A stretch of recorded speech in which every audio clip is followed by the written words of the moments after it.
Patients కొన్నిసార్లు నాకు తలలో ఏదో పాకుతున్నట్టు అనిపిస్తుంది, పైన ఏదో వెళ్తున్నట్టు అనిపిస్తుంది, లోపల ఏమన్నా ఉబ్బుతుందేమో, లోపల రక్త సరఫరా జరుగుతున్నట్టు అనిపిస్తుంది అని కొన్ని లక్షణాలతో వస్తారు. సో అప్పుడు మేము ఏం చెప్తామంటే పేషెంట్కి ఏం కాలేమో పట్టించుకోకండి అని చెప్తాం. అని ఆ చెప్పగానే వాళ్ళ మొహం చూస్తా ఉంటే మొహం చిన్నదైపోయి బాధపడుతుంటారు అనమాట. నాకు లోపల ఏదో అయిపోతుంది, డాక్టర్ మాత్రం నాకు ఏం కాదంటున్నారు, ఏం చెప్పట్లేదు అని బాధపడతా ఉంటారు. మేము చదువుకునేటప్పుడు పక్షవాతం అనుకోండి, దాని లక్షణాలు ఇవి, బ్లడ్ సర్క్యులేషన్ ఆగుతున్నప్పుడు తలలో వాటి లక్షణాలు ఇవి, బ్రెయిన్ లో ఏదైనా గడ్డలు ట్యూమర్స్ లాంటివి ఉంటే వాటి లక్షణాలు ఇవి అని ఇట్లా చదువుకుంటాం. సో కొన్ని లక్షణాలు పేషెంట్ చెప్పినప్పుడు అవి ఏ రోగంలోనూ ఫిట్ అవ్వవు అనమాట.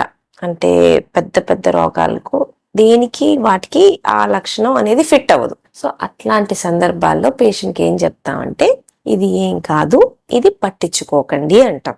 అప్పుడు పేషెంట్ బాధపడతారు, కానీ యాక్చువల్లీ అది సంతోషించాల్సిన విషయం, బాధపడకూడదు. సో ఈ లక్షణాలు ఉన్నా కానీ ఇవి పెద్ద రోగానికి దారి తీయవు అని అర్థం. మరి నాకెందుకు ఇట్లా అనిపిస్తోంది, నాకు అనిపిస్తున్నా ఎందుకు పట్టించుకోవట్లేదంటే మీకు అనిపించే లక్షణం ఏదో చిన్న కారణం వల్ల అయి ఉంటాయి. చిన్న చిన్న మార్పులు బాడీలో రావడం అనేది సహజం. బాడీలో రోజు మార్పులు జరుగుతానే ఉంటాయి. అది ఎందువల్ల వచ్చిందో మనం పట్టుకోలేము, పట్టుకోవాల్సిన ప్రయత్నం కూడా చేయాల్సిన అవసరం లేదు. ఆ మార్పు పెద్ద రోగానికి దారి తీయదు, దానివల్ల మనకి ఇబ్బంది లేదు అంటే మనం చేయాల్సింది వెయిట్ చేయడమే.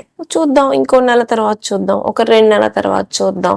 అప్పటికి మనల్ని బాగా ఇబ్బంది పెడుతుంటే ఆ లక్షణానికి ట్రీట్మెంట్ పెట్టుకోవడమే కానీ మనల్ని ఇబ్బంది పెడుతుంది కాబట్టి ఇది ఏదో రోగానికి దారి తీసేద్దేమో అని మనల్ని మనమే ప్రశ్నించుకొని బాధపడి దాన్ని ఇంకా పెంచుకుంటాం అనమాట. సో డాక్టర్ గారు ఎప్పుడైనా ఏం కాదులేమ్మా అంటే డాక్టర్ అది పట్టించుకోవట్లేదు అని కాదు, కేవలం అది మిమ్మల్ని ఇబ్బంది పెట్టేది కాదు, మనం దాన్ని వదిలేసినా మీకు పెద్ద డ్యామేజ్ అవ్వదు అని చెప్పడం. అట్లాంటప్పుడు మీకు ఎక్కువ బిళ్ళలు రాయాల్సిన అవసరం ఉండదు అని చెప్పేసి ముందే చెప్తారన్నమాట. ఏం కాదు, దీనికి బిళ్ళలు అవసరం లేదు అని.